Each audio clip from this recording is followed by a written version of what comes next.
నమస్తేనా? నమస్తేనా. చెప్పండన్నా మీ దగ్గర మేకలు, మేకపోతులు పెద్ద సైజు ఉంటాయి గదా! ఒకసారి దీని గురించి చెప్పండన్నా?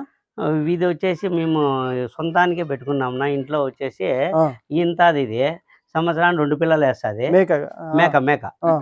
ఈ 2 పిల్లలేస్తది. 2 పిల్లలేస్తది. 2 పిల్లలేస్తాయి. సంవత్సరానికి 4 పిల్లలొస్తాయి. అవునులే. ఫ్యాన్సీ దాదాపు బ్రీడ్. మనకు ఈ సంవత్సరానికి ఇది ఒక 60,000-70,000 సంపాదిస్తుంది. సన్న పిల్లలు అమ్మేసినా కూడా హ్మ్. 60,000-70,000 అయితే సంపాదిస్తుంది మేక. సంపాదిచ్చిస్తుంది. సంపాదిస్తుంది. హ్మ్. దీనికి మేత అయితే మామూలే లోకల్ ఏ గిడ్డైనా తింటుంది. ఇప్పుడు మేకపోతులు కానీ మామూలు మేకపోతులకు ఫీడు అవన్నీ పెడతానమ్మా ఫీడ్ దాంట్లకు. అన్ని దానా దానా లేదన్నా మొక్కజొన్నలు, హ్మ్. ఓన్లీ అరటి పండ్లు, ఆ! అంత మటుకు దాంట్లకు. ఓకే. ఓకే. ఆ!